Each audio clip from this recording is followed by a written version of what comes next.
So, dito ay gagamit tayo ng native na sandok. Napakaganda ng gamitin, especially kapag gumagamit kayo ng mga ganitong klaseng delicate or non-stick pan. Kahit ito ay ceramic, ay mas maganda sana kung gagamit tayo or yung hindi magagasgasan talaga yung mga gamit natin.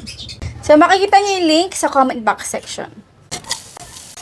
Lutuin lang muna ito hanggang sa mag-translucent. Ginger at garlic. At ang ating kamatis.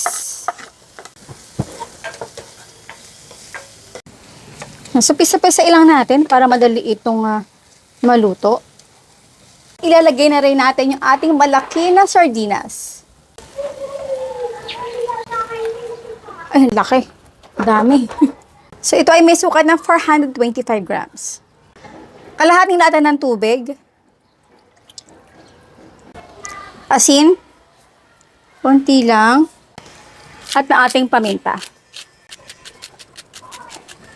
So ito guys, kahit konting luto na lang kasi luto na naman yung ating sardinas. At this time, ay pwede na tayong maglagay ng ating itlog. Scramble niyo, pero ako kasi gusto ko direkta na.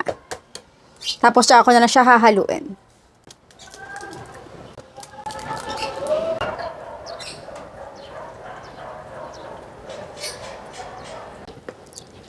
Halo.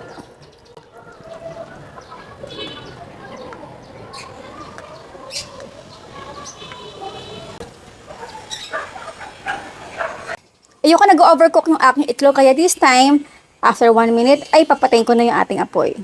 Kalimutan natin yung paprika. Okay lang. Kaunti pang asin.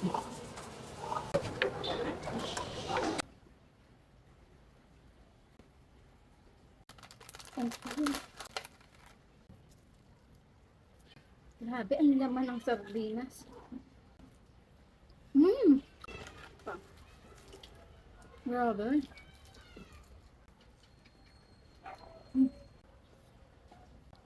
Pasa ko yung luya. Ang patanggal ng dagsa.